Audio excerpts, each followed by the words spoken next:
محرم الحرام اسلامی کیلنڈر کا پہلا مہینہ ہے جسے حرمت والا مہینہ ہونے کا اعزاز حاصل ہے۔ اس ماہ محترم کی اگرچہ اور بھی کئی وجوہات ہیں، لیکن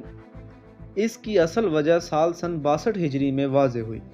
جب یزیدیت کے مقابلہ میں حسینیت نے تاریخ انسانیت کی سب سے بڑی قربانی دیتے ہوئے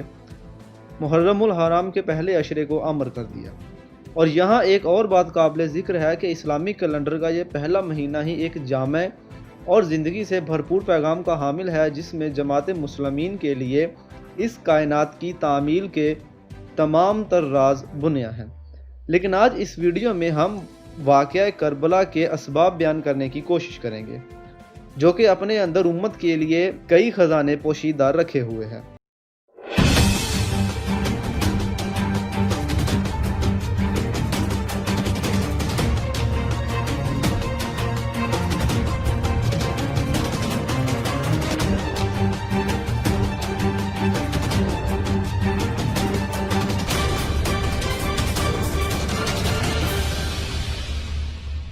آغاز نبوت سے کہیں پہلے خاندان قریش میں دو سگے بھائی گزرے ہیں، جن میں سے ایک کا نام ہاشم اور ایک کا نام امیہ تھا۔ ہاشم کو ان کی نیک سیرتی اور خانہ خدا کے متولی ہونے کے طور پر معاشرے میں ایک باعزت اور قابل احترام مقام حاصل تھا، جبکہ ان کے بھائی امیہ کو تنگ نظری اور قابل رشک نگاہوں کی بدولت عزت کی نگاہ سے نہیں دیکھا جاتا تھا، جس کی وجہ سے امیہ کے دل میں دشمنی کے جذبات جنم لینے لگے۔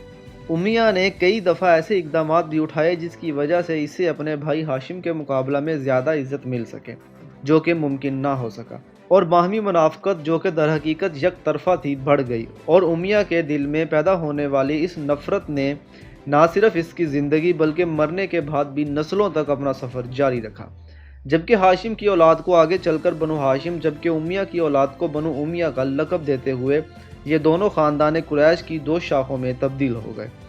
ناظرین گرامی، یہ 571 عیسوی کا سال تھا جب اللہ رب العزت نے کائنات پر اپنی رحمت تمام کرنے کا فیصلہ کیا، اور قبیلہ قریش کے ایک فرد حضرت عبداللہ کے گھر ان کے دنیا سے رخصت ہو جانے کے بعد جناب آمنہ رضی اللہ تعالی عنہ کے ہاں اپنا آخری رسول بھیجا، اور اس روز ایک یہودی نے اہل یہود کو مخاطب کرتے ہوئے کہا: اے اہل یہود، گزشتہ شب میں نے آسمان پر ایک ستارے کو دیکھ لیا ہے جو آخری نبی محمد صلی اللہ علیہ وآلہ وسلم کی آمد کی نشانی تھی۔ تو اس نے نبی اکرم صلی اللہ علیہ وآلہ وسلم کی زیارت کرنے کے بعد ایک ٹھنڈی آہ بھرنے کے بعد کہا: افسوس، نبوت آج بنی اسرائیل کے گھر سے رخصت ہو گئی۔ ناظرین گرامی، انتہائی کم پڑھے لکھے لوگ بھی یہ بات جانتے ہیں کہ آپ کی پرورش کس ماحول میں ہوئی، اور جب آپ صلی اللہ علیہ وآلہ وسلم اپنی نبوت کی عمر میں داخل ہوئے تو بدترین دشمن بھی آپ کو صادق اور امین کہنے پر مجبور تھے۔ یہ دراصل اس کردار کا معجزہ تھا جو فطرت کی سرپرستی میں اللہ نے آپ کو عطا فرمایا تھا، اور جب آپ کی عمر نے 40 سال کا سفر طے کر لیا تو ایک دن غار حرا میں جناب جبرائیل علیہ السلام کی آمد ہوئی، اور آپ صلی اللہ علیہ وآلہ وسلم کو مقام نبوت سے سرفراز کر دیا گیا، جس کے بعد آپ صلی اللہ علیہ وآلہ وسلم نے اللہ کی حکمت سے اسلام کی تبلیغ کا سفر شروع کر دیا۔ اور اگرچہ سارا قریش ہی آپ صلی اللہ علیہ وآلہ وسلم کی مخالف تھا، لیکن تاریخ گواہ ہے کہ بنو امیہ کے لیے بنو ہاشم کے ہاں نبوت سب سے زیادہ تکلیف دہ تھی۔ اوراق کی تاریخوں کے مطابق سردار قریش اور مسلمانوں کے درمیان لڑی جانے والی جنگوں میں تقریباً تمام جنگوں کی قیادت بنو امیہ کے سربراہ ابو سفیان کے پاس تھی، جس نے اسلام کو مٹانے کے لیے اپنا تن من دھن سب کچھ داؤ پر لگا دیا۔ ابو جہل تو جنگ بدر میں ہی جہنم واصل ہو چکا تھا، لیکن ابو سفیان نے فتح مکہ تک ایک بدترین دشمن اسلام کا کردار ادا کیا۔ ناظرین گرامی، پھر وقت نے کروٹ بدلی اور جنوری 630 عیسوی کو نبی اکرم صلی اللہ علیہ وآلہ وسلم کی قیادت میں شہر مکہ فتح کیا۔ تو اس وقت ابو سفیان جناب عباس رضی اللہ تعالی عنہ کے ساتھ ایک خاص مقام پر کھڑے ہو کر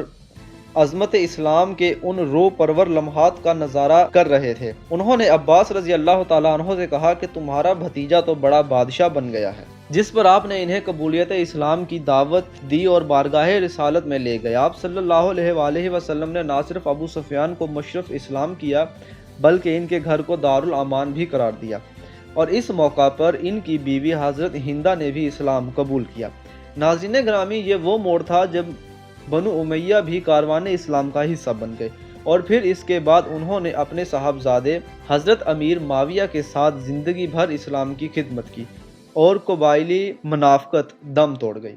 لیکن بنو امیہ کا قبول اسلام اس وقت ہوا جب آپ صلی اللہ علیہ وآلہ وسلم اپنے منصب نبوت سے تقریباً انصاف کر چکے تھے اور پھر کچھ ہی وقت کے بعد اس دنیا سے تشریف لے گئے،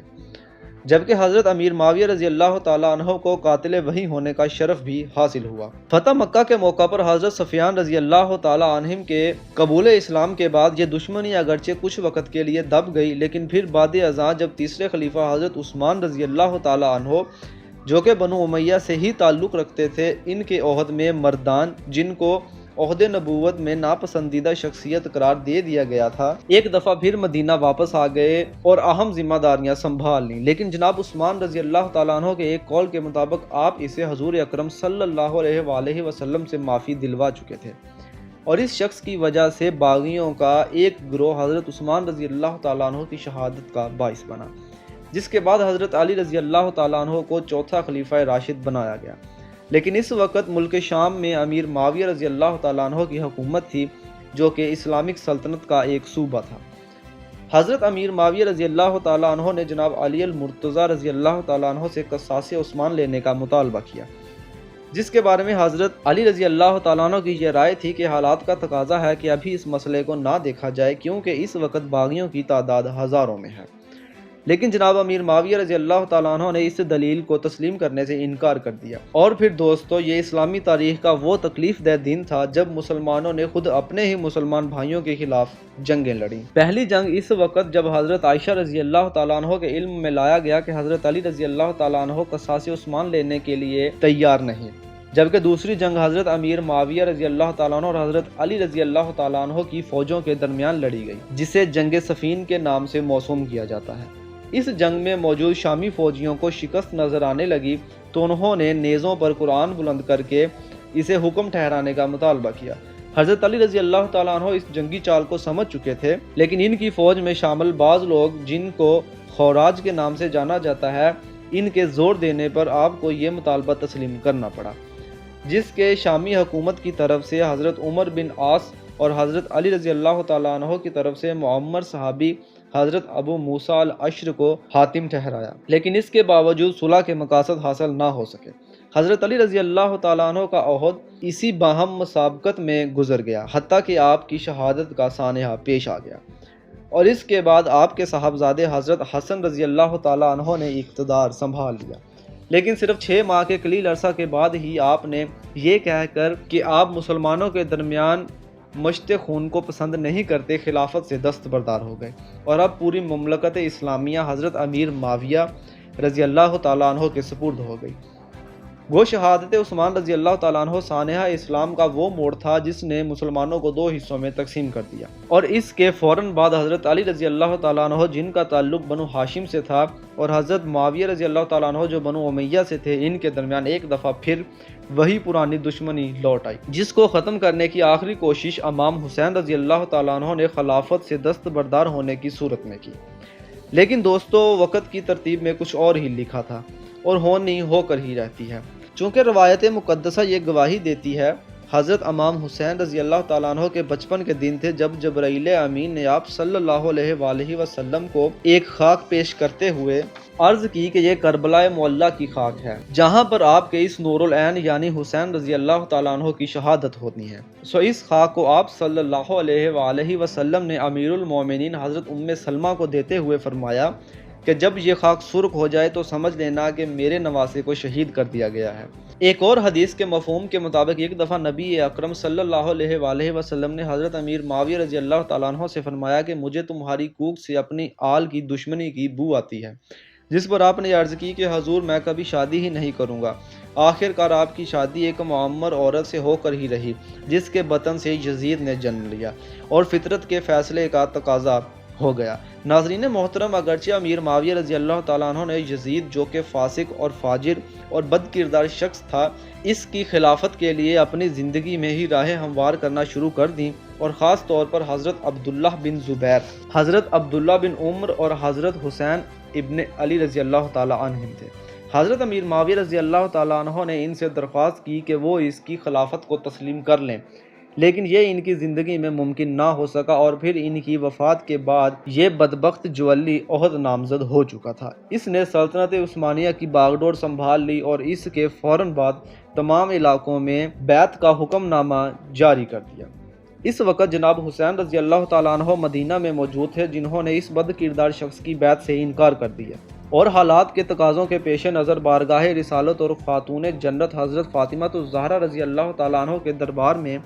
حاضری کے بعد مکہ کا قصد کیا۔ یہ ذو الحجہ کا مہینہ تھا اور لوگ فریضہ حج ادا کرنے کے لیے پر تول رہے تھے، لیکن دوستو آنے والے دن کچھ اور ہی زہریلی ہواؤں کا پتہ دے رہے تھے۔ اس کے آگے واقعات بیان کرنے کے لیے پتھر کا کلیجہ درکار ہے۔ ہم انشاءاللہ اگلی ویڈیو میں کوشش کریں گے کہ اس قافلہ عشق کے ہم رونقاب ہو سکیں جس نے میدان کربلا میں حسینیت کردار کو جنم دیا، جو قیامت تک یزیدیت کے سینے میں کانٹے کی طرح چبھتا رہے گا۔ تو ناظرین اگلی ویڈیو میں ملتے ہیں، تب تک کے لیے ہمیں اجازت دیں۔ اپنا اور اپنے اہل و عیال کا خیال رکھیں۔ اللہ حافظ ناصر۔